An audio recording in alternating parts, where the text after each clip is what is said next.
Strategic location बांगलादेशचा आहे. अशा वेळेला जो देश आपला इतका मित्र देश होता, ज्याच्या स्वातंत्र्य संग्रामामध्ये भारताने मोठी भूमिका पार पाडलेली होती आणि त्या सगळ्या गोष्टी असताना एका क्षणात त्याच्यावरती पाणी फिरलं गेलं आणि त्यामुळे भारताच्या चिंता स्वाभाविकपणे वाढला. कारण हे लक्षात घेणं गरजेचं की भारताचे शेजारचे देश, त्यांच्यातली अंतर्गत सुरक्षा आणि भारताची अंतर्गत सुरक्षा हे ऑर्गॅनिकली लिंक्ड आहेत. त्यामुळे तिथं जर इन्स्टेबिलिटी असेल तर त्याचे रिफ्लेक्शन्स हे भारतावरती येतात आणि ह्या आपण 71च्या स्वातंत्र्य युद्धामध्ये बांगलादेशच्या सगळ्या गोष्टींचे आपण अनुभव घेतलेले आहेत. त्यामुळे भारताचा स्वाभाविकपणे कन्सर्न होता की त्या ठिकाणी स्टेबल गव्हर्नमेंट यावं, पुन्हा एकदा व्यवस्थितपणे इलेक्शन पार पाडल्या जाव्या.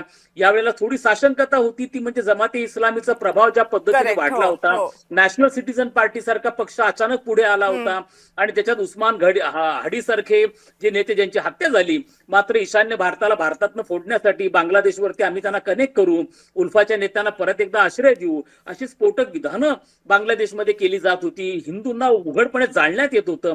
या सगळ्या गोष्टी कमालीच्या चिंता वाढवणाऱ्या होत्या आणि आता त्यांच्याकडे पुन्हा एकदा इलेक्शन पार पडलेले, तुलनात्मक दृष्ट्या झालंय, 48% वोटिंग झालंय आणि सगळ्यात महत्वाचं म्हणजे बांगलादेशची राज्यघटना आता बदलतीये. त्यासाठी सार्वमत घेण्यात आलं. त्याला 66% लोकांनी त्या संदर्भात मतदान केलं, म्हणजे 48% निवडणुकीत मतदान झालं आणि कॉन्स्टिट्यूशन बदलायची की नाही या बाबतीमध्ये 66% मतदान झालं. आता जी संसद येणार आहे ती संसद प्रामुख्याने घटना सभा किंवा घटना दुरुस्ती परिषद म्हणून ती काम कॉन्स्टिट्यूट असेंब्ली म्हणून ती काम करणार आहे आणि आपल्यासाठी सकारात्मक बाब झाली आहे की जमाते इस्लामी मागे पडलाय. जर जमाते इस्लामी आणि बीएनपीचं कोएलिशन गव्हर्नमेंट तिथं आलं असतं तर बांगलादेशची येणारी राज्यघटना ही प्रचंड कमालीची धार्मिक मूलतत्ववादी झाली असती. अत्यंत कडवं इस्लामिक देश आपल्या पूर्वेकडे निर्माण झाला असतं. एखादा शरिया लॉ त्या ठिकाणी इम्प्लिमेंट झाला असता.